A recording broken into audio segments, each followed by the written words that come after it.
Hello everyone, welcome to Prelims Primer Weekly News Analysis by Aptiplus Academy for Civil Services।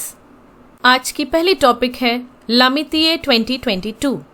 Recently लामितीये exercise की 9th addition को conduct किया गया। लामितीये जो है ये एक जॉइंट मिलिट्री एक्सरसाइज है between India and Seychelles. Lamitiye exercise एक बाइएनियल ट्रेनिंग इवेंट है, यानी हर 2 साल में एक बार इसे कंडक्ट किया जाता है।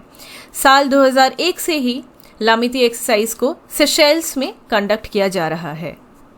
ऑब्जेक्टिव है कि दोनों कंट्रीज की जो बायलैटरल मिलिट्री रिलेशंस है इसे और भी प्रमोट किया जाए, स्किल्स को एक्सचेंज किया जाए और दोनों कंट्रीज की जो भी एक्सपीरियंसेस हैं अपने अपने फील्ड में, जो गुड प्रैक्टिसेस हैं उनका एक्सचेंज हो। इस एक्सरसाइज का महत्व और भी बढ़ जाता है due to the current global situation, whatever is happening between Russia and Ukraine, also China's growing clout and its presence in the Indian ocean region. इस सब के चलते जो भी सिक्योरिटी कंसर्न्स हैं वो बढ़ रहे हैं और इसे काउंटर करने के लिए ये सब एक्सरसाइज बहुत इंपॉर्टेंट है।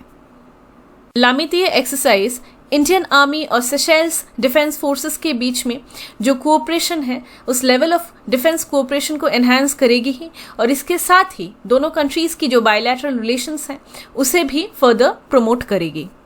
एक बार मैप में हम सेशेल्स के लोकेशन को देख लेते हैं। देखिए, सबसे पहले नॉर्थ में आता है लक्षद्वीप, इसका पार्ट है मिनिकॉय, फिर है मालदीव्स। मालदीव्स के साउथ में यहाँ पे है शैगोस आर्किपेलेगो। शैगोस आर्किपेलेगो एक ग्रुप ऑफ आइलैंड्स हैं, 60 आइलैंड्स हैं इसमें। सबसे बड़ा है डिएगो गार्सिया। शैगोस आर्किपेलेगो जो है ये डिस्प्यूटेड है बिटवीन यूके एंड मॉरिशियस। फिर है यहाँ पे सेशेल्स। सेशेल्स की कैपिटल सिटी है विक्टोरिया। फिर हम साउथ में जाते हैं तो हम देख सकते हैं ये है मैडागास्कर आइलैंड, और ठीक यहाँ पे है मॉरिशियस। मॉरिशियस के लेफ्ट में है रीयूनियन आइलैंड्स, ये फ्रांस का है। ट्रोपिक ऑफ कैप्रिकॉर्न जो है वो मैडागास्कर से क्रॉस करता है। तो यहाँ पे मेजर जो आइलैंड्स हैं हमने इस रीजन में वो देख लिए, और उनके लोकेशन भी फ्रॉम नॉर्थ टू साउथ कभी अरेंज करने को बोल सकते हैं। अगली टॉपिक है Abel prize. Recently Norwegian Academy of Science and Letters ने American mathematician Dennis Parnell Sullivan को 2022 का एबल प्राइज का अवार्ड दिया।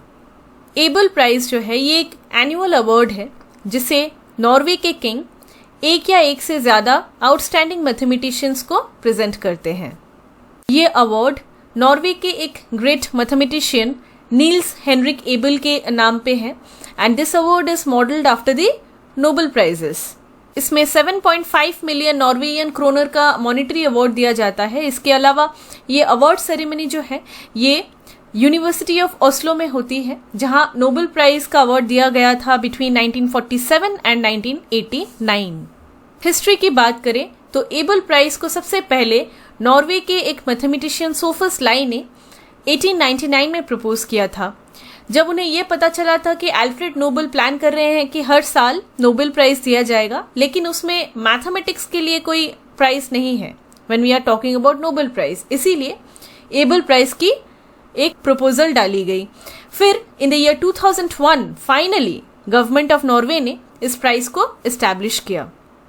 एबल लॉरियट्स को सिलेक्ट किया जाता है by a committee called the Abel Committee, और इस एबल कमिटी के मेंबर्स को अपॉइंट करती है Norwegian Academy of Science and letters.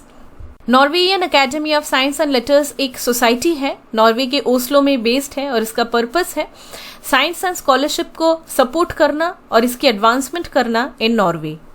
अगली टॉपिक है एक्सपोर्ट प्रिपेयरनेस इंडेक्स।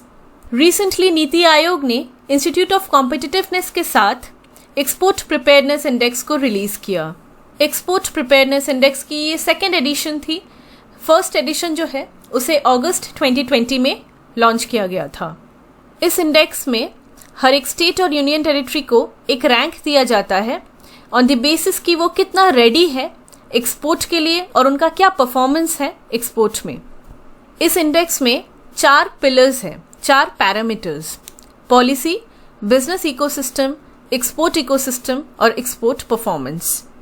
पॉलिसी में एक कॉम्प्रिहेंसिव ट्रेड पॉलिसी है या नहीं उस स्टेट की, जो एक्सपोर्ट और इंपोर्ट को प्रमोट करती हो। बिजनेस इकोसिस्टम जिसमें स्टेट्स इन्वेस्टमेंट्स को अट्रैक्ट कर पा रहे हैं या नहीं है, या उनके पास ऐसी इनेबलिंग इंफ्रास्ट्रक्चर है या नहीं जिससे कोई इंडिविजुअल एक स्टार्टअप को इनिशिएट कर पाए। फिर है एक्सपोर्ट इकोसिस्टम, क्या एक स्टेट एक ऐसा बिजनेस एनवायरनमेंट प्रोवाइड कर रही है जिससे एक्सपोर्ट्स इंसेंटिवाइज हो। और फाइनली है एक्सपोर्ट परफॉर्मेंस, ये एक आउटपुट बेस्ड पैरामीटर है जो एग्जामिन करती है कि एक स्टेट या यूनियन टेरिटरी की कितनी एक्सपोर्ट्स हुई एक साल में। इन्हीं पैरामीटर्स के बेसिस पे रैंकिंग दी जाती है। एक्सपोर्ट प्रिपेयरनेस इंडेक्स काफी यूजफुल है क्योंकि इससे स्टेट्स और यूनियन टेरिटरीज ये देख पाते हैं कि उनका क्या परफॉर्मेंस रहा in terms of exports in comparison to other states, क्या इश्यूज हैं, किस तरीके से बेटर पॉलिसीज को डिवाइस किया जा सकता है ताकि एक्सपोर्ट प्रोमोट हो। Moving to the next topic, splinternet. Russia Ukraine war की वजह से फिर से स्प्लिंटर नेट न्यूज में है। सबसे पहले देखते हैं क्या है splinter net. Splinter net, also referred to as cyber balkanization or internet balkanization, is a characterization of the internet as splintering and dividing due to various factors such as technology, commerce, politics, nationalism, religion and divert national interests. क्या है basically, जब countries internet content और internet services को filter करती है या block करती है for its own political purpose और any other purpose, this is known as splinternet. इसमें कोई एक पावरफुल पॉलिटिकल एंटिटी या फिर एक powerful e commerce company internet को पूरी तरीके से कंट्रोल करती है। वॉशिंगटन के कार्टर इंस्टीट्यूट में एक रिसर्चर क्लाइड वेन क्रूज ने इन द ईयर 2001 स्प्लिंटर नेट के टर्म को कॉइन किया। कुछ एग्जाम्पल से समझते हैं। चाइनीज गवर्नमेंट ने एक इंटरनेट सेंसरशिप चला रखा है जिसका नाम है द ग्रेट फायरवॉल। इसमें फॉरेन वेबसाइट्स को ब्लॉक किया जाता है। फॉर एग्जाम्पल वहां पे लोग गूगल को एक्सेस नहीं कर सकते, फेसबुक को नहीं कर सकते, ट्विटर, विकिपीडिया एटसेट्रा, इन सब फॉरेन इंटरनेट टूल्स को ब्लॉक करके रखा है for its own reasons. Similarly 2019 में रशिया ने सॉवरेन इंटरनेट लॉ को एनैक्ट किया। इसमें इंटरनेट सर्वेलेंस तो आता ही है, इसके अलावा उनकी जो अथॉरिटीज हैं वो रशिया की जो इंटरनेट है उसे पूरी तरीके से डिस्कनेक्ट करके रखती हैं from the rest of the world. ये सब कंट्रीज तो अपनी पॉलिटिकल रीजंस के लिए इन सब लॉज को एनैक्ट करके रखती हैं ताकि लोगों को पता ना चले, लोग अवेयर ना हो, आवाज ना उठा पाए against the government. But US और ऑस्ट्रेलिया ने भी कुछ प्लान्स किए थे कि चाइल्ड पोर्नोग्राफी को और वेपन मेकिंग जो इंस्ट्रक्शंस है, ये जो इंटरनेट में अवेलेबल है, इससे क्राइम्स बढ़ते हैं, इसको किस तरीके से स्टॉप किया जाए, एक फायरवॉल लगाया जाए। तो ये भी स्प्लिंटर नेट में के एम्बिट में ही आएगा। अभी रशिया यूक्रेन क्राइसिस के दौरान रशिया के एक कोर्ट ने फेसबुक और इंस्टाग्राम को एक्सट्रीमिस्ट बोल के इसे बैन करवा दिया। हमें पता है कि रशिया में ही कई जगहों पे ये प्रोटेस्ट हुआ कि वॉर ना हो विथ यूक्रेन। तो अपनी डोमेस्टिक ऑनलाइन सेंसरशिप को एक्सीलरेट करने के लिए रशिया ने ये सब स्टेप्स लिए। तो ये भी स्प्लिंटर नेट के एम्बिट में आता है। Moving to the next topic, Mariupol. Recently Ukraine के प्रेसिडेंट ने रशिया को बहुत ज्यादा कंडेम किया फॉर कॉन्स्टेंटली बॉम्बिंग मैरियोपोल। उन्होंने ये बोला कि ये टेरर जो है, जो फैला रखा है रशिया ने, इसे सेंचुरीज तक याद रखा जाएगा। लोकेशन देखते हैं। मैरियोपोल जो है ये यूक्रेन के डोनेस्क के साउथ में आता है।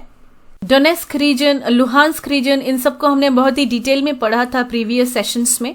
मैरियोपोल के स्पेसिफिक लोकेशन को अगर हम देखें तो सी ऑफ अजोव के कोस्ट में आता है ये Mariupol, and it lies at the mouth of Kalmius river. तो मैरियोपोल जो है it lies at the mouth of a river called Kalmius river. Also sea of Azov जो है it is connected with the Black Sea by Strait of Kerch. Previous sessions में इसे हमने काफ़ी detail में देखा था। इसके अलावा ब्लैक सी की क्या बॉर्डरिंग कंट्रीज है ये तो आपको पता होना ही चाहिए। इसमें आता है Georgia, Russia, Romania, Ukraine, Bulgaria और टर्की। साथ में एक और रीजन को देख लेते हैं यूक्रेन में जो काफी न्यूज में थी, वो है विव। यूक्रेन के विव में रशिया ने कई सारे मिसाइल से अटैक किया। विव जो है यहाँ पे स्थित है, देखिए यूक्रेन के वेस्ट में। पोलैंड और यूक्रेन के बीच में आता है रोस्टोकिया अपलैंड। और इसी के एज में स्थित है विव। विव जो है ये कार्पेथियन माउंटेन्स के ऊपर इस लोकेशन नॉर्थ में आती है। विव सिटी के बीच से एक रिवर निकलती है जिसका नाम है पोल्टवा। इसके अलावा यूक्रेन की दूसरी जो रिवर्स हैं, इसे हमने डिटेल में प्रीवियस सेशंस में देखा था, नीपर, नीस्टर आती है, सदनबर्ग आता है, डोनेट्स रिवर आता है, तो उसे आप देखिएगा एक बार। Moving to the next topic, Nav Bharat literacy programme. Recently union government ने न्यू इंडिया लिटरेसी प्रोग्राम या नव भारत लिटरेसी प्रोग्राम को अप्रूव किया। ये एक सेंट्रली स्पॉन्सर्ड स्कीम है, मतलब इसमें सेंट्रल गवर्नमेंट और स्टेट गवर्नमेंट दोनों ही कंट्रीब्यूट करेंगे। इस प्रोग्राम का एम है कि सभी स्टेट्स और यूनियन टेरिटरीज में लिटरेसी को प्रमोट करना। लिटरेसी को प्रमोट करना among non literates who are in the age group of 15 and above. Census के हिसाब से कोई एक पर्सन जिनकी उम्र 7 साल से ज्यादा है और वो लिख भी सकते हैं और पढ़ भी सकते हैं with understanding in a language, then that person is treated as literate. A person who can only read but can not write is not literate. तो न्यू इंडिया लिटरेसी प्रोग्राम के 5 कंपोनेंट्स हैं: foundational literacy and numeracy, critical life skills, vocational skills development, basic education और continuing education. Foundation literacy या numeracy में जो basic maths, arithmetic वो आते हैं, रीडिंग, राइटिंग ये सब आता है। क्रिटिकल लाइफ स्किल्स मतलब ऐसी लाइफ स्किल्स जो अभी नेसेसिटी बन चुकी हैं, जिसमें फाइनेंशियल लिटरेसी होना इम्पॉर्टेंट है। इसमें डिजिटल लिटरेसी भी आती है, अभी सब कुछ ऑनलाइन है, ऑनलाइन पेमेंट हो गया या ऑनलाइन कोई सर्विस हम अवेल कर सकते हैं। एजुकेशन, कमर्शियल स्किल्स, किस तरीके से अगर कोई गांव में फॉर एग्जांपल जो नॉन लिटरेट है वो किसी बिजनेस या कोई फार्मर है वो किस तरीके से कमर्शियली जुड़ सकते हैं वेरियस स्कीम्स के साथ गवर्नमेंट के। इसमें health care awareness, child care, education, family welfare सारे ही आते हैं। एम है 1 साल में 1 करोड़ लर्नर्स को कवर करना, मतलब 5 साल में 5 करोड़। 2022 से 2026-27 तक ये स्कीम चलेगी। लर्नर्स को कवर किया जाएगा by a system called online teaching learning and assessment system, OTLAS. इसे नेशनल इंफॉर्मेटिक्स सेंटर जो है इसके साथ कोलैबोरेशन में चलाया जाएगा। न्यू इंडिया प्रोग्राम में अडल्ट एजुकेशन जो टर्म है इसे रिप्लेस कर दिया जाएगा विथ एजुकेशन फॉर ऑल। इसमें ऑनलाइन ही वॉलंटियर्स जो है वो ट्रेनिंग और वर्कशॉप्स प्रोवाइड करेंगे। इसमें स्कूल स्टूडेंट्स इन्वॉल्व हो सकते हैं। इसमें हायर एजुकेशन इंस्टीट्यूशंस में जो स्टूडेंट्स हैं जो अभी जॉब नहीं ज्वाइन किए हैं, प्री सर्विस स्टूडेंट्स, वो ज्वाइन कर सकते हैं। स्कूल टीचर्स, आंगनवाड़ी और आशा वर्कर्स, ये सभी मिलकर वॉलंटरीली एजुकेशन प्रोवाइड करेंगे और जो भी स्टडी मटेरियल्स हैं, रिसोर्सेस हैं, इन्हें डिजिटली प्रोवाइड किया जाएगा। इसमें one size fits all approach नहीं रहेगा क्योंकि डिफरेंट स्ट्रेटेजीज अडॉप्ट की जाएंगी फॉर डिफरेंट एज ग्रुप्स। इसके अलावा स्टेट्स और यूनियन टेरिटरीज जो हैं वो अपनी एक इनोवेटिव कोई एक एक्टिविटी ला सकते हैं, अंडरटेक कर सकते हैं, जिससे आसानी से एजुकेशन जो है वो प्रोवाइड की जाए टू डिफरेंट पीपल। स्टेट्स और यूनियन टेरिटरीज की क्या परफॉर्मेंस है ये रिफ्लेक्ट होंगी इन परफॉर्मेंस ग्रेडिंग इंडेक्स। इस इंडेक्स को unified district information system for education जो पोर्टल है यहीं पे अपलोड किया जाएगा। सबसे पहले टारगेट किया जाएगा 15 से 35 इयर्स के एज ग्रुप के लोगों को। इसमें girls, women, SC, ST, OBC, minorities और पर्सन्स विद स्पेशल नीड्स जो दिव्यांगजन्स हैं, स्पेशल एबिलिटीज, और marginalised, nomadic, construction workers, labourers, इनको प्रायोरिटाइज किया जाएगा। इसके अलावा नीति आयोग की जो एस्पिरेशनल डिस्ट्रिक्ट्स हैं उन्हें भी ज्यादा फोकस दिया जाएगा। 2011 के सेंसस के अनुसार जिन डिस्ट्रिक्ट्स में फीमेल लिटरेसी जो है वो 60% से कम है, उन डिस्ट्रिक्ट्स को भी ज्यादा फोकस किया जाएगा। अगली टॉपिक है वेदांथंगल बर्ड सैंक्चुरी।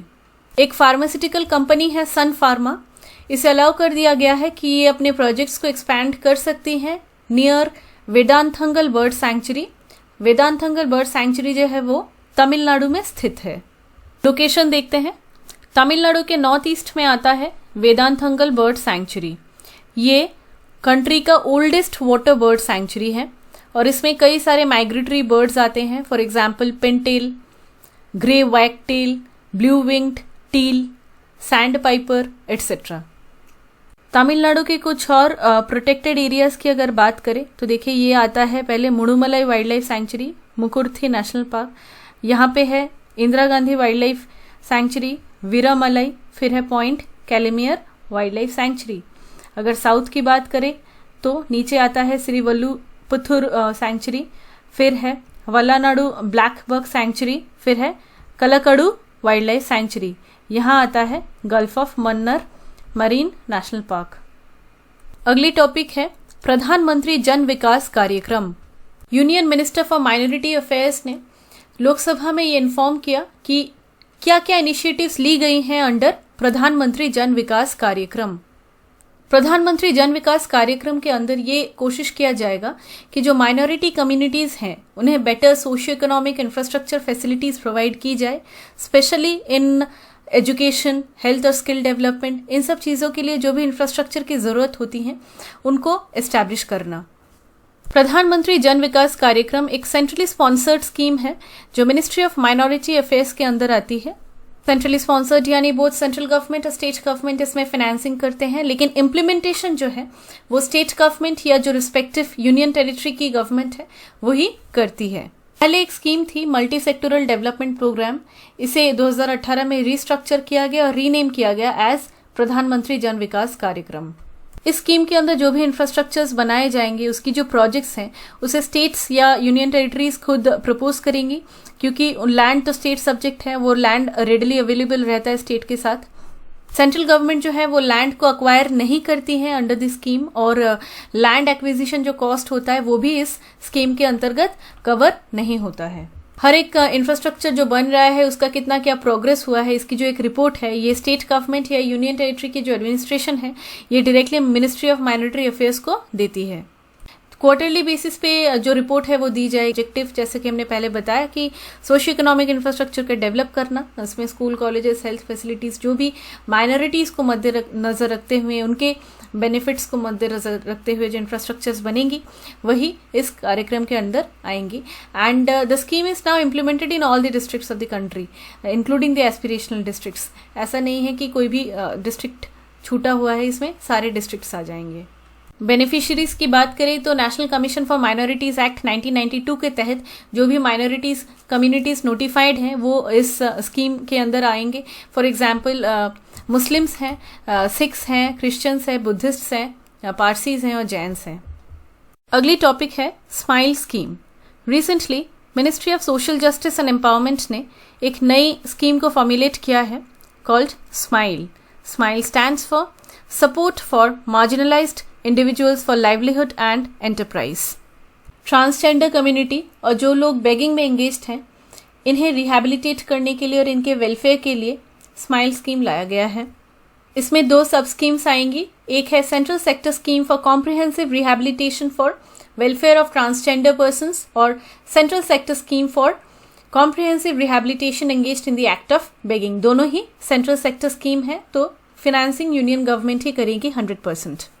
किस तरीके से वेलफेयर किया जाएगा? बेसिकली ये इंश्योर किया जाएगा कि इन्हें सोशल सिक्योरिटी मिले, medical facilities, education facilities, jobs create करना इनके लिए, आइडेंटिटी इश्यूज़ होते हैं इनके, इसे सॉल्व करना।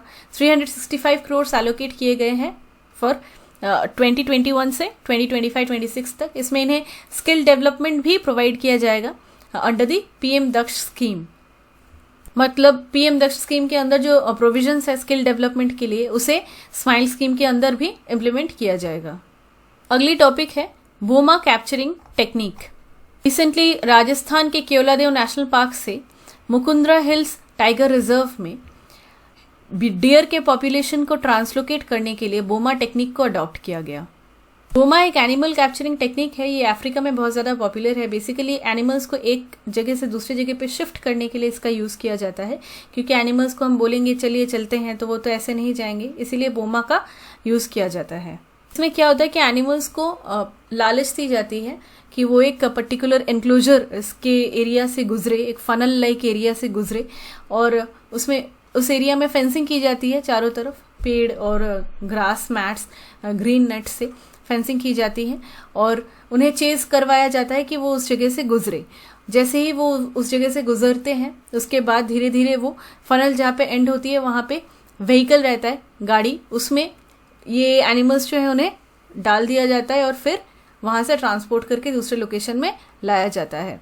तो ये क्या क्या टेक्निक है एग्जैक्टली, एक वीडियो देख लीजिए तो समझ में आ जाएगा अच्छे से।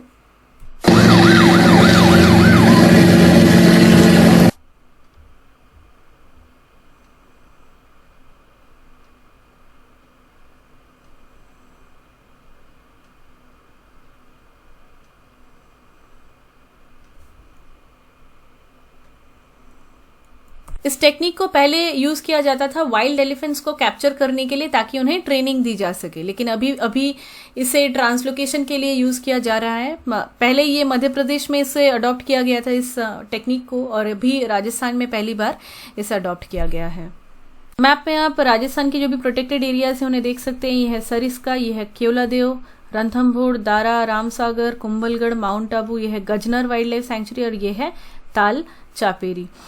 शिफ्ट जो किया जा रहा है डियर पॉपुलेशन को, उसको केवलादेव से मुकुंद्र हिल्स नेशनल पार्क में किया जा रहा है। मुकुंद्र हिल्स नेशनल पार्क जो है वो Dara wildlife sanctuary, national Chambal sanctuary और Jawahar Sagar wildlife sanctuary इसी रीजन में आता है। यहीं से ये तीनों को मिला के बनता है मुकुंद्र हिल्स नेशनल पार्क। 2004 में इसे एस्टैब्लिश किया गया था और यही पे शिफ्ट किया जा रहा है डियर पॉपुलेशन को फ्रॉम द केवलादेव।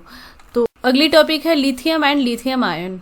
लास्ट 3 साल में कितना लिथियम इंपोर्ट हुआ है, उसकी क्या क्वांटिटी, क्या वैल्यू रही, इसका डिटेल्स गवर्नमेंट ने प्रोवाइड किया। देखिए, इंपोर्ट की बात करें कंट्री वाइज तो सबसे ज़्यादा लिथियम इंडिया ने इंपोर्ट किया है हांगकांग से 2020-21 में। हांगकांग के बाद है चाइना, फिर है इंडोनेशिया, फिर है सिंगापुर। वहीं पे अगर लिथियम आयन की बात करें तो सबसे ज़्यादा इंडिया ने इंपोर्ट किया है चाइना से 2020-21 में, उसके बाद है हांगकांग, फिर वियतनाम, फिर मलेशिया। लिथियम जो है ये एक सॉफ्ट मेटल होता है, वाइट लस्ट्रस होता है यानी शाइनी होता है, इसे वाइट गोल्ड भी कहते हैं।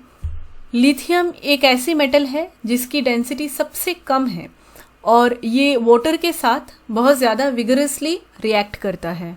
लिथियम एक बहुत इंपॉर्टेंट मेटल है क्योंकि इसके बहुत सारे यूजेस हैं। For example mobile phone, laptop, cameras, गाड़ी, इसमें जो बैटरीज होते हैं, रिचार्जेबल बैटरीज, इसमें लिथियम का यूज़ होता है।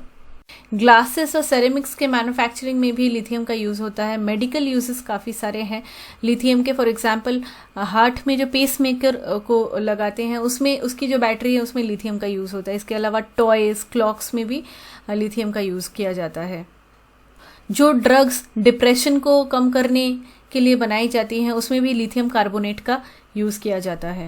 न्यूक्लियर वेपन्स बनाने के लिए भी लिथियम का यूज़ किया जाता है। इसके अलावा लिथियम को कई सारे अलॉयज में बदले जाते हैं, फॉर एग्जांपल एल्यूमिनियम, मैग्नीशियम के साथ, ताकि इसकी जो स्ट्रेंथ है वो अच्छी हो, इम्प्रूव हो और ये और लाइटर बने।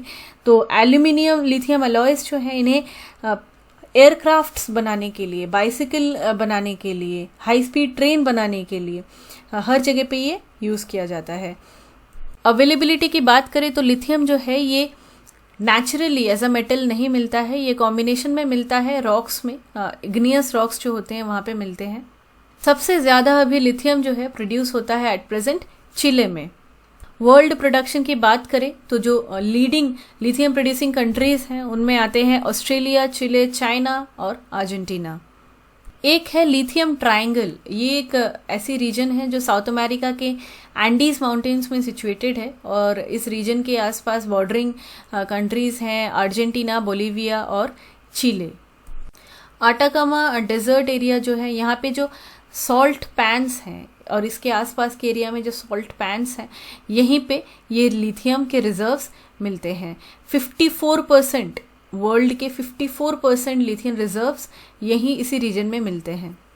एट प्रेजेंट इंडिया जो है वो लिथियम के लिए दूसरे कंट्रीज़ के ऊपर पूरी तरीके से डिपेंडेंट है। तो पूरा लिथियम जो है उसे इंपोर्ट करता है इंडिया अभी। लेकिन रिसेंटली एक कर्नाटका के मांडला डिस्ट्रिक्ट में एक जगह को डिपार्टमेंट ऑफ एटॉमिक एनर्जी ने डिस्कवर किया है जहाँ पे 1600 केजी का लिथियम रिजर्व्स हो सकता है और ये एक्सट्रीमली स्मॉल क्वांटिटी में है, लेकिन फिर भी एक छोटा सा इनिशियल सक्सेस तो है ही। कर्नाटका के मांड्या के मारगल्ला अल्लापट्टना एरिया जो है यहाँ पे ये रिजर्व्स हैं। अभी रिसेंटली 2021 में इंडिया ने सबसे पहला अपना लिथियम प्लांट जो है उसे सेटअप किया गुजरात में। यहाँ पे मणिकरण पावर लिमिटेड जो है वो 1000 करोड़ रुपए इन्वेस्ट भी कर रही है यहाँ पे एक रिफाइनरी बनाने के लिए, जहाँ पे लिथियम ओर को मतलब रिफाइन करके वहाँ से बैटरी मटेरियल को प्रोड्यूस किया जाएगा। मतलब हम इंपोर्ट करेंगे लिथियम, उसके बाद उसकी जो प्रोसेसिंग है वो यहाँ पे इस प्लांट में होगी। अगली टॉपिक है गोल्डन लंगूर। कुछ इस तरीके से दिखता है गोल्डन लंगूर। रिसेंटली एक स्टडी में पता चला है कि गोल्डन लंगूर की जो हैबिटेट है वो खत्म होती जा रही है। क्या रीजंस है एक बार देख लेते हैं। एक तो है मैन एनिमल कॉन्फ्लिक्ट, इसकी वजह से उनका जो हैबिटेट है वो डिक्लाइन करता जा रहा है। दूसरा है कंस्ट्रक्शन एक्टिविटीज़, डेवलपमेंटल एक्टिविटीज़ के लिए फॉरेस्ट्स का फ्रैगमेंटेड हो जाना। इसके अलावा जो लोकल लोग हैं, एनजीओज हैं, उनके जो कंजर्वेशन इनिशिएटिव्स हैं उसमें भी थोड़ी कमी देखी जा रही है। जहाँ पे ये गोल्डन लंगूर रहते हैं वो एरियाज़, वो जंगल के एरियाज़ में सब कुछ काट के अभी ह्यूमन बीइंग्स जो हैं उन्हें कैप्चर करते जा रहे हैं। तो ये भी एक रीज़न है। क्लाइमेट चेंज भी एक रीज़न है जिसकी वजह से गोल्डन लंगूर की हैबिटेट ख़त्म होती जा रही है। देखते हैं गोल्डन लंगूर के बारे में। जीज गोल्डन लंगूर, जिसे ओल्ड वर्ल्ड मंकी भी कहा जाता है, ये सिर्फ असम में मिलता है इंडिया के, और भूटान में मिलता है। और असम में भी इसकी जो पॉपुलेशन है वो फ्रैगमेंटेड है, कुछ आइसोलेटेड वे में डिस्ट्रीब्यूटेड है। कोकड़ाझार, धुबड़ी, बोनगाई गांव, चिरांग डिस्ट्रिक्ट्स जो हैं असम की, यहाँ पे मिलती हैं। कंजर्वेशन स्टेटस की बात करें तो गोल्डन लंगूर जो है वो वाइल्ड लाइफ प्रोटेक्शन एक्ट 1972 के शेड्यूल 1 में आता है। ये वर्ल्ड की सबसे ज़्यादा जो इंडेंजर्ड प्राइमेट्स हैं, 25 सबसे ज़्यादा इंडेंजर्ड प्राइमेट्स में से एक है गोल्डन लंगूर। इसके अलावा रेड डेटा बुक के रेयर स्पीशीज़ में ये आता है IUCN के, और साइट्स के अपेंडिक्स 1 में ये आता है। अगली टॉपिक है एक्सोमार्स मिशन। अभी रशिया यूक्रेन के वॉर के चलते जो एक्सोमार्स मिशन है इसे फिर से डिले कर दिया गया है। पहले ये 2022 के सितंबर में इसके लॉन्च होने की बात की गई थी, लेकिन अभी जो सिचुएशन चल रहा है इसमें इसको और भी डिले कर दिया गया है। एक्सोमार्स और एक्सोबायोलॉजी ऑन मार्स, ये यूरोपियन स्पेस एजेंसी और रशिया की रॉसकोमोस जो है, इन दोनों की एक कोलैबोरेशन में बनाई गई एक मिशन है। गोल्स की बात करें तो मार्स में पहले कोई लाइफ थी या नहीं, इसके साइंस को खोज करना। इसके अलावा मार्शियन जो वाटर है और ये देखना कि ये डिफरेंट एरियाज़ में मार्स में उसमें क्या वेरिएशन है। ट्रेस गैसेस जो हैं उसके मार्स की जो एटमॉस्फेयर की, उसे इन्वेस्टिगेट करना। इसके अलावा ये इन टेक्नोलॉजीज़ को डेमोन्स्ट्रेट करना कि किस तरीके से मार्स से सैंपल को कलेक्ट करके वापस अर्थ में लाया जा सके। ये सब मेजर गोल्स हैं एक्सोमार्स की। अगली टॉपिक है ग्रेट इंडियन बस्टर्ड। अभी एक recently wild life institute of India ने एक स्टडी किया, इसमें पता चला है कि सिर्फ 150 ग्रेट इंडियन बस्टर्ड्स ही बाकी हैं, और इनमें से 128 बर्ड्स राजस्थान में हैं और 10 से भी कम बर्ड्स जो हैं वो गुजरात, महाराष्ट्र और आंध्र प्रदेश और कर्नाटका में अभी मौजूद हैं। ग्रेट इंडियन बस्टर्ड्स जो हैं ये one of the heaviest flying birds हैं। ये क्रिटिकली एंडेंजर्ड हैं और राजस्थान के जैसलमेर और बारमर डिस्ट्रिक्ट में ये पाए जाते हैं, और कुछ बहुत ही कम नंबर्स में, जैसे कि हमने बताया, ये गुजरात, मध्य प्रदेश, कर्नाटका, महाराष्ट्र और आंध्र प्रदेश में भी मिलते हैं। वाइल्ड लाइफ प्रोटेक्शन एक्ट 1972 के शेड्यूल 1 में है ग्रेट इंडियन बस्टर्ड, और जो एक सेंट्रली स्पॉन्सर्ड स्कीम है development of wild life habitat, इसकी स्पीशीज रिकवरी प्रोग्राम की अंतर्गत ये आती है। Convention on migratory species CMS के अपेंडिक्स 1 में ग्रेट इंडियन बस्टर्ड को इंक्लूड किया गया। हमें पता है कि 2020 के जो 13th conference of parties of the convention on the conservation of migratory species of wild animals CMS, इसको इंडिया ने ही होस्ट किया था गुजरात के गांधीनगर में, और CMS COP13 में का थीम था migratory species connect the planet and we welcome them home. इसमें जो मैस्कट था वो द ग्रेट इंडियन बस्टर्ड था इसमें, और ये क्रिटिकली एंडेंजर्ड है हमें जैसे कि बताया। और इसमें ग्रेट इंडियन बस्टर्ड के अलावा एशियन एलिफेंट और बंगाल फ्लोरिकन, इसको भी इंक्लूड किया गया in the appendix 1 of UN convention on migratory species. अगर कोई स्पीशीज़ बहुत ज़्यादा इंडेंजर्ड है तो उसे एक्स्ट्रा प्रोटेक्शन के लिए उस स्पीशीज़ को अपेंडिक्स 1 में डाला जाता है। अगली टॉपिक है micro finance institutions. Recently RBI ने एक नई regulatory framework for micro finance loan directions 2022 को रिलीज़ किया है। इसमें माइक्रो फाइनेंस इंस्टीट्यूशंस में जो भी गाइडलाइंस हैं, जो उनके प्रोविजंस हैं, उनमें कुछ बदलाव लाए गए हैं और इन्हें माइक्रो फाइनेंस इंस्टीट्यूशंस ने काफ़ी सराहा है। कहा है कि इससे क्रेडिट पेनिट्रेशन अच्छा होगा पूरी कंट्री में। तो क्या है माइक्रो फाइनेंस इंस्टीट्यूशंस, देखते हैं। माइक्रो फाइनेंस इंस्टीट्यूशंस ऐसी फाइनेंशियल कंपनीज हैं जो उन लोगों को छोटे छोटे लोन्स देती हैं जो बैंकिंग फैसिलिटीज़ को एक्सेस नहीं कर पाते। इंडिया में माइक्रो फाइनेंस लोन को अगर हम डिफाइन करना चाहें तो ये एक ऐसी कोलैटरल फ्री लोन है। कोलैटरल फ्री लोन मतलब लोन लेने के टाइम पे आपको कोई अलग से सिक्योरिटी, एज अ सिक्योरिटी आपको कोई कोलैटरल नहीं दिखाना पड़ेगा। ऐसी लोन्स होती हैं ये, और ये उन्हीं हाउस होल्ड्स को दी जाती हैं जिनकी एनुअल इनकम जो है वो 3 लाख है। मतलब ये नई गाइडलाइन है, रिसेंटली रिवाइज की गई है बाय आरबीआई। पहले ये 1 लाख थी एनुअल इनकम। अगर 1 लाख है हाउस होल्ड की तभी उन्हें कोलैटरल फ्री लोन दिया जाएगा bye the micro finance institution. Examples की बात करें तो बंधन bank, Ujjivan small finance bank, Annapurna finance, Muthoot, ये सारे ही स्मॉल फाइनेंस इंस्टीट्यूशंस हैं। अगर हम कैटेगरीज की बात करें कि कौन कौन से इंस्टीट्यूशंस माइक्रो फाइनेंस को प्रोवाइड कर सकते हैं, तो उसमें आते हैं क्रेडिट यूनियंस, एनजीओज और कमर्शियल बैंक्स। इम्पॉर्टेंट है नोट करना कि कुछ गवर्नमेंट बैंक्स जो हैं वो भी माइक्रो फाइनेंस लोन्स को प्रोवाइड करते हैं। माइक्रो फाइनेंस इंस्टीट्यूशंस का तो बेसिकली टारगेट ये होता है कि पॉवर्टी को इरेडिकेट किया जा सके, यही उनका प्राइमरी मोटिव होता है। लेकिन अभी धीरे धीरे ऐसा हो रहा है कि जो नए नए माइक्रो फाइनेंस इंस्टीट्यूशंस हैं वो अपनी प्रोडक्ट्स को डाइवर्सिफाई करके सेल के ऊपर भी थोड़ा फोकस कर रहे हैं। अभी जो नए एंट्रेंट्स हैं वो माइक्रो फाइनेंस इंस्टीट्यूशंस जो हैं वो वल्नरेबल पॉपुलेशन के ऊपर ज़्यादा फोकस करते हैं, जिसमें विमेन भी आती हैं कि विमेन लेड जो एंटरप्राइजेस हैं उसके लिए अगर लोन चाहिए तो उन्हें जल्दी से मिल जाएगा from the micro finance institutions. क्या सिग्निफिकेंस है माइक्रो फाइनेंस इंस्टीट्यूशंस की? वर्ल्ड बैंक डेटा की बात करें तो पूरे दुनिया में 1.7 बिलियन लोग ऐसे हैं डिफरेंट कंट्रीज़ में जिनके पास बेसिक फाइनेंशियल सर्विसेज को एक्सेस नहीं है, बैंकिंग या लोन लेना या इन सब चीज़ों का एक्सेस नहीं है। तो यहीं पे micro finance institutions can play a major role.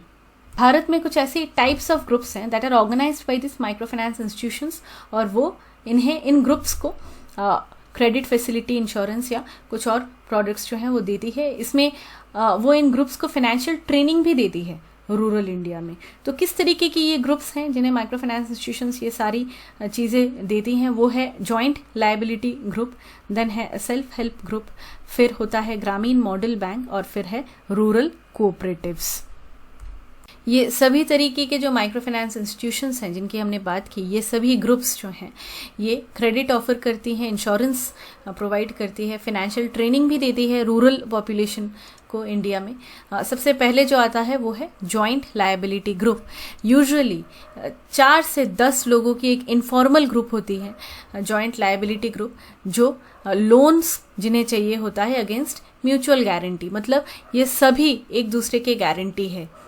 मतलब ये एज ए ग्रुप काम करता है। अगर कोई लोन लेता है ग्रुप में तो पूरी ग्रुप रिस्पॉन्सिबल होती है फॉर द रीपेमेंट। इसमें एग्रीकल्चरल पर्पसेस के लिए या एसोसिएटेड एक्टिविटीज़ के लिए लोन लिया जाता है। इसमें फार्मर्स, रूरल वर्कर्स या फिर जो टेनेंट्स जिनका जो लैंड होल्ड नहीं करते हैं वो सारे ही इन कैटेगरी ऑफ बोरोअर्स में आ सकते हैं। और इसमें कोई अलग से फाइनेंशियल एडमिनिस्ट्रेशन की ज़रूरत नहीं होती इंस्टीट्यूशन में। सिंपल है, बस 4 से 10 लोगों का ग्रुप होता है। इनफॉर्मली ये लोन लेने की प्रक्रिया को चलाते हैं।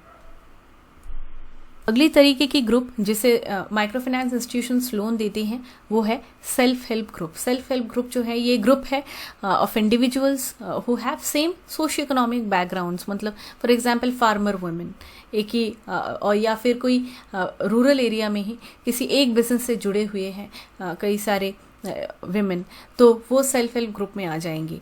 और इसमें एंटरप्रेन्योर्स जो हैं वो शॉर्ट ड्यूरेशन के लिए एक साथ आते हैं, कॉमन फंड जो है उसे उठाते हैं फ्रॉम माइक्रो फाइनेंस इंस्टीट्यूशंस, और ये ग्रुप जो है ये नॉन प्रॉफिट ऑर्गेनाइजेशंस है ऑफ कोर्स।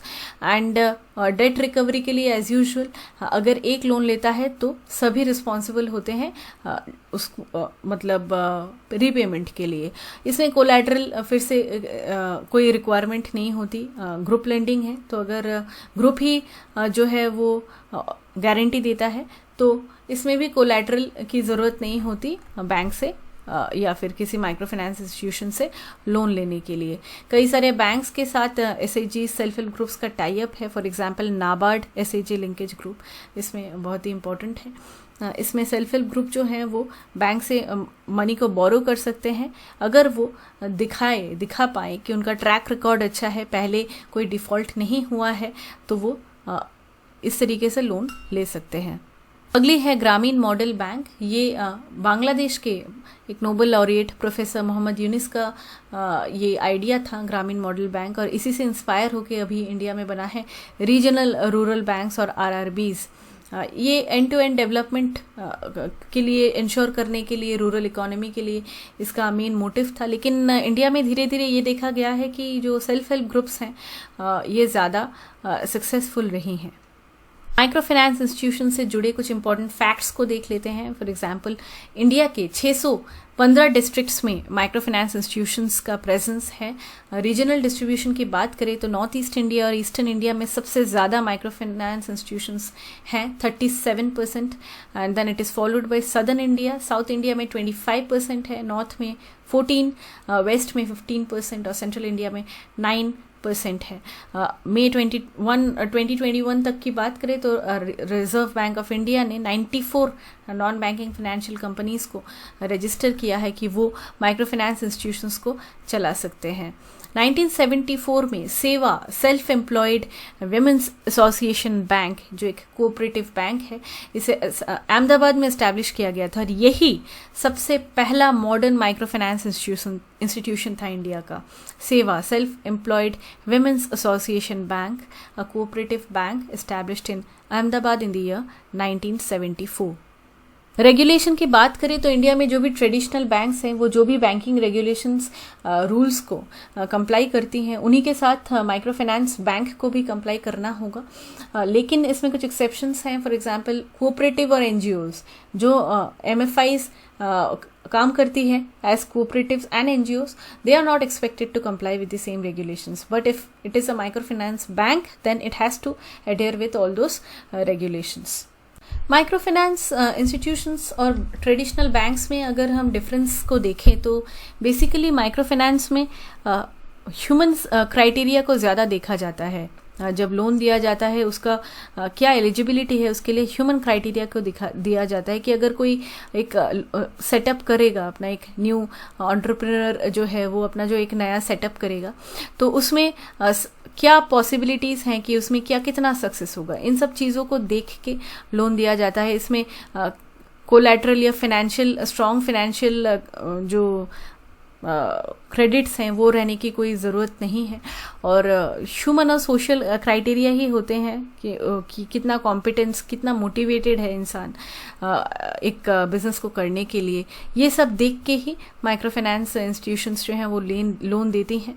और लेकिन एक कमेटी होती है वो एग्जामिन करती हैं पहले बोरोअर की कैपेबिलिटी कितनी हो सकती है रीपेमेंट की, उसके बाद ही देती है। इसके अलावा इसमें ग्रुप सॉलिडेरिटी ही एक गारंटी होता है। हमने देखा है जॉइंट लायबिलिटी ग्रुप एसएचजी में कि ग्रुप ही गारंटी करता है अगर कोई एक इंसान लोन ले रहा है from the micro finance institutions. Other than that micro finance institutions जो होते हैं उनकी ये एक मैंडेट होती है कि वो सपोर्ट प्रोवाइड करे, स्ट्रॉन्ग सपोर्ट प्रोवाइड करे बोरोअर्स को, मतलब ताकि बोरोअर्स जो हैं वो अपने जो नए प्रोजेक्ट्स ले रहे हैं उसमें वो सक्सीड करे। तो इसके लिए ट्रेनिंग प्रोग्राम भी दी जाती हैं टू एजुकेट देम कि how to budget their projects, how to go on along with their business. तो ये ट्रेनिंग प्रोग्राम्स भी प्रोवाइड की जाती है बाय माइक्रो फाइनेंस इंस्टीट्यूशंस, लेकिन ये ट्रेडिशनल बैंक्स ये सब काम तो डेफिनेटली नहीं करते हैं।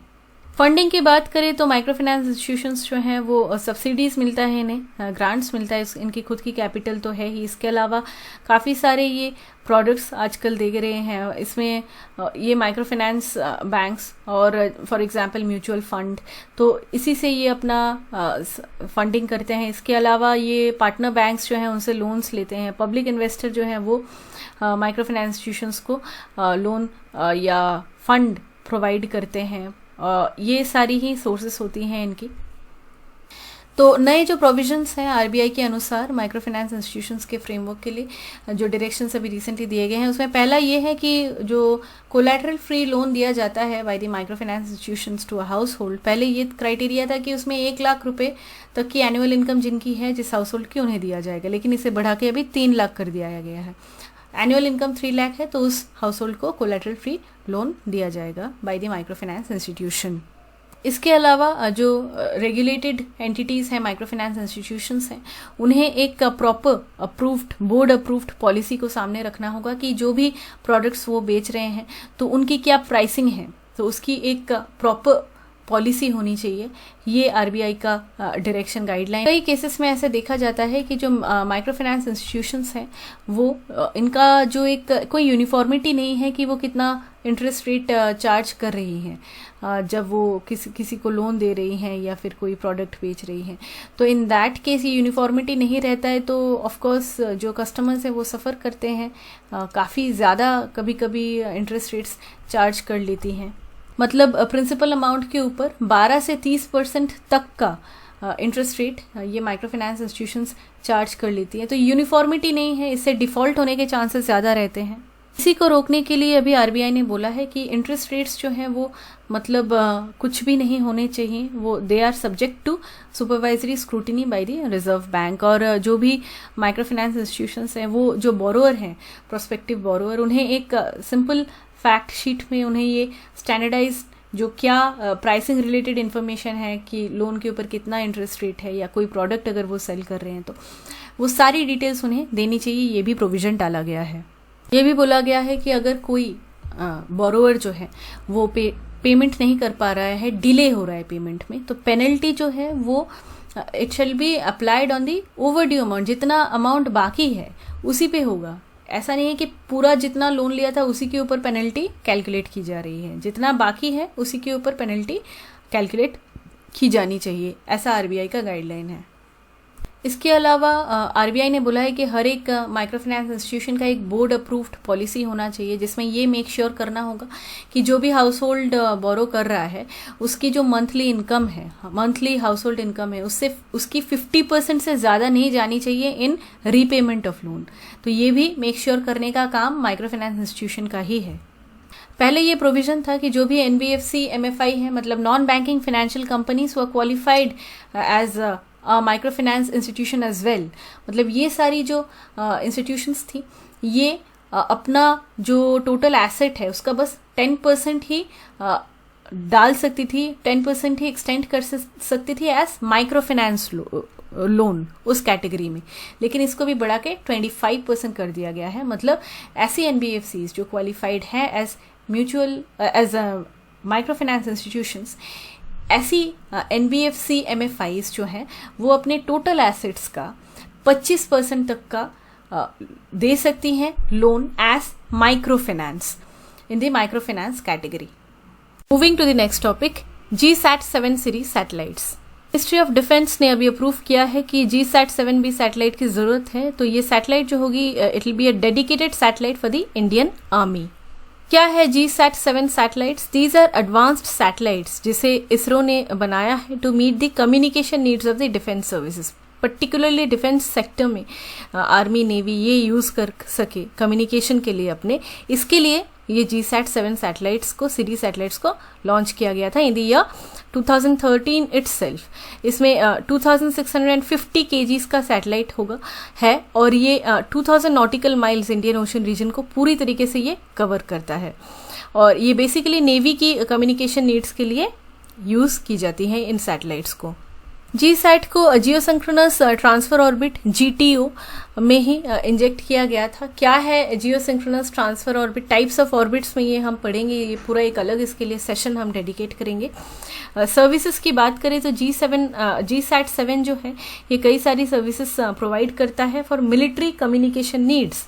फॉर एग्जाम्पल ये सैटेलाइट जिसका नाम रुक्मिनी भी है, ये नेवी को हेल्प करती है कि वो रियल टाइम कम्युनिकेशन कर सके अपने ही लैंड, सरफेस, सबमरीन, एयरक्राफ्ट, चारों तरफ जो उनकी एस्टैब्लिशमेंट्स हैं इनके बीच में जो कम्युनिकेशन होता है, सिक्योर कम्युनिकेशन हो सके और ये रियल टाइम बेसिस में हो। तो ये पॉसिबल होता है only because of this GSAT-7 series satellites. GSAT-7B satellite की क्या ज़रूरत है अब फिर से? एक्चुअली ये GSAT-7B जो है ये आर्मी की कम्युनिकेशन नीड्स को फुलफिल करेगा, क्योंकि GSAT-7A जो सैटेलाइट है ये इंडियन एयरफोर्स के लिए डिज़ाइन किया गया था। तो इसकी कम्युनिकेशन जो नीड्स हैं वो फुलफिल हो जाती है इंडियन एयरफोर्स की बाई GSAT-7A। और GSAT-7A का 30% ही सिर्फ आर्मी यूज़ कर पाता है कम्युनिकेशन कैपेबिलिटीज़। तो आर्मी की अलग से जो कम्युनिकेशन फैसिलिटीज़ हैं इसे एनहांस करने के लिए GSAT-7B को लॉन्च किया जाएगा। कुछ और मिलिट्री सैटेलाइट्स की बात करें तो इसमें आता है EMISAT, which stands for electromagnetic intelligence gathering satellite. इसको इसरो ने 2020 में डेवलप किया था and it was launch through a polar satellite launch vehicle PSLV। ये एक इलेक्ट्रॉनिक इंटेलिजेंस पैकेज है जिसे इसके अंदर जिसे कहते हैं कौटिल्य। मतलब ये इसमें ये एक ऐसी सैटेलाइट है जो पूरे टाइम इलेक्ट्रॉनिक सर्विलेंस करती है इंडिया की, कि इलेक्ट्रॉनिक मोड में जो भी हो रहा है exchange of information and communication, इससे जो है वो कैरी करती है, इसकी सर्विलेंस करती है एमीसैट। और रडार जिस तरीके से डायरेक्शन निकालती है किसी भी एक ऑब्जेक्ट की या उसकी लोकेशन निकालती है, उसमें भी हेल्प करता है ये ELINT, that is electronic intelligence package, जिसमें कौटिल्य या फिर इसे कौटिल्य भी कहा जाता है। And it is placed at that is EMISAT is placed at 748 kilometre orbit जो and it is based on the Israeli satellite system. अगली है रिसैट 2BR1। ये एक synthetic aperture radar imaging satellite है जिसे 2019 में लॉन्च किया गया था। ये synthetic aperture radar imaging satellite यानी एक ऐसा सैटेलाइट जो किसी भी ऑब्जेक्ट की या किसी भी लैंडस्केप की 2 डायमेंशनल इमेज निकाल सकता है, और अगर वो ठीक से पूरी तरह से कैसे दिख भी ना रहा हो from all the angles, despite of that वो इसकी एक 3 डायमेंशनल रिकंस्ट्रक्शन कर सकता है उस ऑब्जेक्ट की या लैंडस्केप की। इसी को कहते हैं synthetic aperture radar imaging satellite. तो वो इमेजेस ये निकालता है, उसकी रेजोल्यूशंस काफ़ी हाई होती है, 1 × 0.5 मीटर रेजोल्यूशन, 0.5 × 0.3 मीटर रेजोल्यूशन की कैपेसिटी है इस रिसैट 2BR1 की। अगली टॉपिक है सांथाली लैंग्वेज। एक प्रोफेसर हैं पुरुलिया वेस्ट बंगाल के, उन्होंने इंडियन कॉन्स्टिट्यूशन को सांथाली लैंग्वेज में ट्रांसलेट किया है। सांथाली लैंग्वेज को बोला जाता है मेनली इन स्टेट्स लाइक असम, बिहार, झारखंड, मिजोरम, उड़ीसा, त्रिपुरा और वेस्ट बंगाल। 1925 तक सांथाली जो है वो बेसिकली एक ओरल लैंग्वेज थी, सिर्फ इसे बोला जाता था। लेकिन 1925 में पंडित रघुनाथ मुर्मू ने ओल्ड चिकी स्क्रिप्ट को डेवलप किया और इसके बाद से ये लैंग्वेज लिखी भी जाने लगी। ओल्ड चिकी एक ऐसी स्क्रिप्ट है जिसकी प्रॉपर्टीज जो हैं दूसरी इंडिक स्क्रिप्ट्स के साथ नहीं मिलती हैं। Now Ol Chiki is widely use to write Santhali in India. 2011 के सेंसस की बात करें तो 70 लाख से ज़्यादा लोग जो हैं वो सांथली लैंग्वेज को बोलते हैं इंडिया में, और ये 3rd लार्जेस्ट ट्राइब है इंडिया की। इंडिया की लार्जेस्ट जो ट्राइब है वो है भील, ये याद रखना इम्पोर्टेंट है। सांथली जो है लैंग्वेज, जो सांथली ट्राइब है, ये सिर्फ इंडिया में ही लिमिटेड नहीं है, बांग्लादेश, भूटान, नेपाल में भी ये ट्राइब मिलते हैं। 2003 में सांथली लैंग्वेज को जो है वो 8th शेड्यूल में डाला गया था कॉन्स्टिट्यूशन के by 92nd constitutional amendment act. 8th schedule में एडिशन का मतलब है इंडियन गवर्नमेंट अभी ओब्लाइज्ड है, अभी इंडियन गवर्नमेंट की रिस्पॉन्सिबिलिटी है कि सांथली लैंग्वेज की डेवलपमेंट की जाए और जो स्टूडेंट्स हैं वो स्कूल लेवल एग्जामिनेशंस या एंट्रेंस एग्जामिनेशंस जो हैं वो सांथाली लैंग्वेज में दे पाएंगे for public service jobs.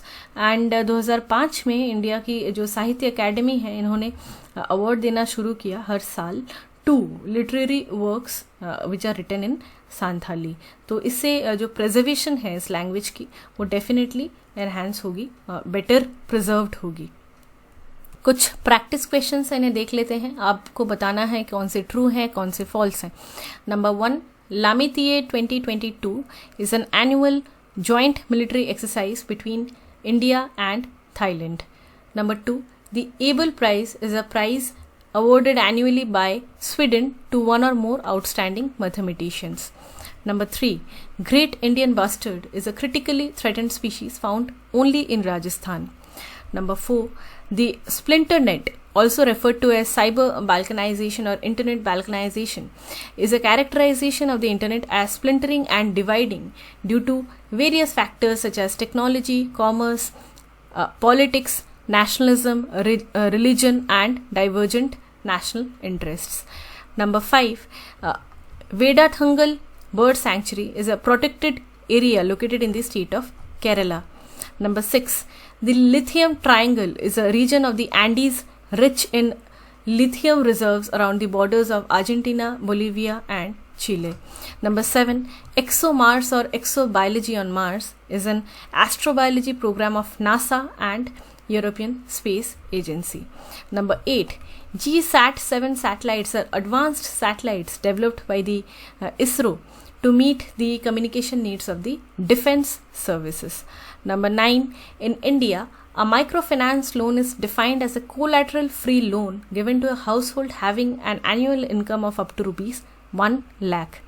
Number 10, the Grameen model was the brainchild of Nobel laureate Professor Muhammad Yunus in Bangladesh in the 1970s. It has inspired the creation of regional rural banks in India.